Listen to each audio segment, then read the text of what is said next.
Hello प्यारे बच्चों और दोस्तों, आज हम आपके सामने लेकर के आए हैं टॉपिक ऑफ ग्रामर। ग्रामर में आज हम सीखेंगे डेली यूज वर्ड्स में use of for. Use of for कि फॉर का हम इस्तेमाल यूज किस तरह से कर सकते हैं अपनी डेली लाइफ में। प्यारे बच्चों, फॉर का मीन होता है के लिए या लिए। फॉर का मीन होता है के लिए या लिए। इसी तरीके से जब हम अपने रोजमर्रा के जीवन में हिंदी में जो शब्द इस्तेमाल करते हैं उनकी जगह हम इंग्लिश वर्ड्स कैसे इस्तेमाल कर सकते हैं, आइए सीखते हैं। तो प्यारे बच्चों, के लिए या लिए था फॉर, इसीलिए मेरे लिए। क्या लिखा है? मेरे लिए। तो हम इसकी इंग्लिश लिख सकते हैं या बोल सकते हैं फॉर मी। मी का मतलब होता है मेरे। ऐसे ही हमारे लिए, हमारे का मतलब होता है अस। अस, तो फॉर अस क्या हो जाएगा प्यारे बच्चों? फॉर अस, हमारे लिए।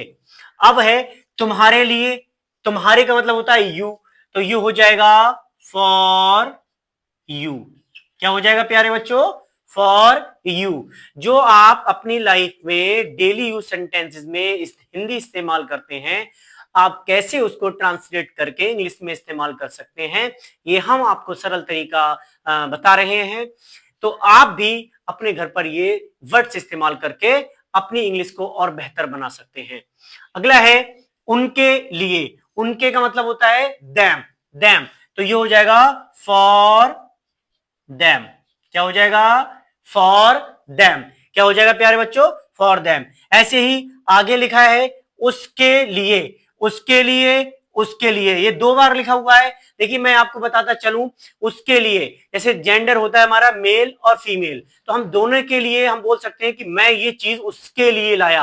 अब हमें सामने तो पता नहीं है कि लड़का है या लड़की, तो अगर लड़का है तो हम इस्तेमाल कर सकते हैं फॉर हिम। For him. और अगर लड़की है यानी कि फीमेल है, जेंडर फीमेल है, तो आप इस्तेमाल कर सकते हैं फॉर हर। क्या इस्तेमाल कर सकते हैं प्यारे बच्चों? For her. ऐसे ही आगे है अभी के लिए। अभी का मतलब होता है नाउ, तो हम क्या लिख सकते हैं? For now. क्या लिख सकते हैं? For now. अब हम आगे कैसे और इसको इस्तेमाल कर सकते हैं? इसके लिए। इसके लिए, इसके का मतलब होता है दिस। For this.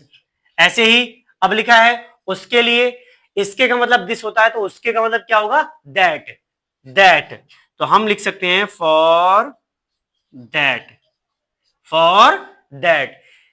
देखिए प्यारे बच्चों, आप देख रहे हैं कि किस तरह से हम हिंदी वर्ड्स को इंग्लिश में ट्रांसलेट करके अपनी इंग्लिश को और अच्छे से संभाल सकते हैं और अच्छे से स्पीक कर सकते हैं।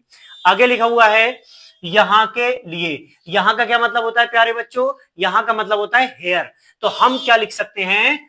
For hair. क्या लिख सकते हैं प्यारे बच्चों? For hair. ऐसे ही वहां के लिए। वहां के लिए लिखा है, वहां के लिए, तो वहां का क्या मतलब होता है? यहां का मतलब होता है प्यारे बच्चों हेयर, और वहां का क्या इंग्लिश यूज करते हैं हम? देयर। तो ये हो जाएगा फॉर देयर। For their. अब अगला सेंटेंस लिखा हुआ है कहां के लिए। कहां के लिए, तो कहां की इंग्लिश क्या आती है प्यारे बच्चों? वेयर। वेयर का अब हम इसका इस्तेमाल कर सकते हैं फॉर वेयर। ऐसे ही प्यारे बच्चों, अब आपको बताना है कि आज के लिए कि कौन सी इंग्लिश यूज करेंगे और कल के लिए क्या इस्तेमाल करेंगे। कमेंट में जरूर बताएं, कमेंट में जरूर जवाब दें, और fun learning with Danish sir को सब्सक्राइब करना ना भूलें। ऐसे ही हम आपके सामने और अच्छी अच्छी वीडियोस लेकर के आते रहेंगे। धन्यवाद।